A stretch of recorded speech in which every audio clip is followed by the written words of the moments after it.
இந்த மௌலூது ஷரீஃப் வந்து கல்யாண வீட்டில் ஓதுறாங்க, மௌத்தானவங்க வீட்டில் வந்து குர்ஆன் ஓதுறாங்க.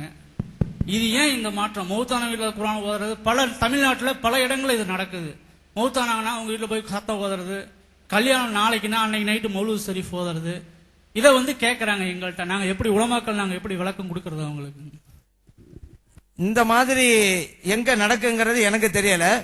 ஆனா நான் சென்னையில் இப்ப இருக்கிறேன்.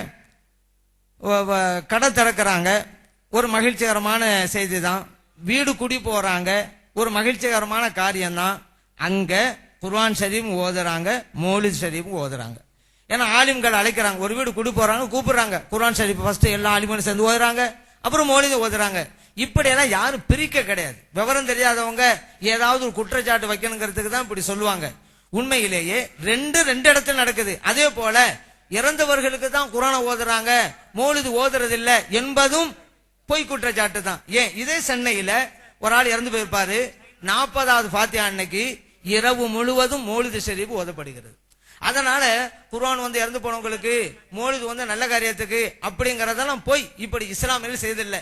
ரெண்டு நல்ல காரியம் ரெண்டு இடத்திலும் செய்யப்படுகிறது. காரணம் என்ன? இறந்து போனவங்களுக்கு ஏன் குர்ஆன் ஓதுறோம் அப்படின்னு கேட்டா, நபிகள் நாயகம் ஸல்லல்லாஹு அலைஹி வஸல்லம் ஓத சொன்னாங்க, அதனால ஓதுறோம். இக்ரவு யாசீன் அலா மௌதாக்கும், உங்களுக்கு மௌத்தா போனவங்களுக்கு யாசீனை ஓதுங்கன்னாங்க. நபிகள் நாயகம் ஸல்லல்லாஹு அலைஹி வஸல்லம் சொன்ன இந்த ஹதீஸ் அபூதால பதிவு செய்யப்பட்டிருக்கு, அஹ்மதுல பதிவு செய்யப்பட்டிருக்கு, இப்னு மாஜால பதிவு செய்யப்பட்டிருக்கு. நம்ம முஸ்லிமோட கடமை என்ன? நபிகள் நாயகம் ஸல்லல்லாஹு அலைஹி வஸல்லம் என்ன சொன்னாங்களோ செய்ய வேண்டியது நம்ம கடமை. மௌத்தா போனவங்களுக்கு ஓதுங்கன்னு இறை தூதர் ஸல்லல்லாஹு அலைஹி வஸல்லம் சொல்றாங்க.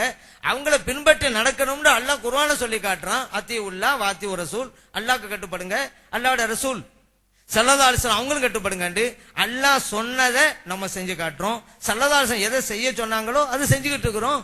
அதனால இதுக்கு மட்டும்தான் செய்யறோம், மற்றவங்களுக்கு செய்யல, நல்ல மகிழ்ச்சியான செய்யலைங்கிறத பொய் குற்றச்சாட்டு. நம்ம நல்ல காரியங்களிலும் வீடு குடி போகும்போதும் கடை திறக்கும் போதும் எல்லாம் நல்ல காரியம் தான். குர்ஆன் ஓதத்தான் செய்யறோம் பரக்கத்துக்காக. ஏன் குர்ஆன் ஓதனா பரக்கத்து இறங்குது, அல்லாஹ்வோட ரஹ்மத் இறங்குது. அதனால ரெண்டு இடத்திலும் செய்யப்படுகிறது என்பதுதான் உண்மை.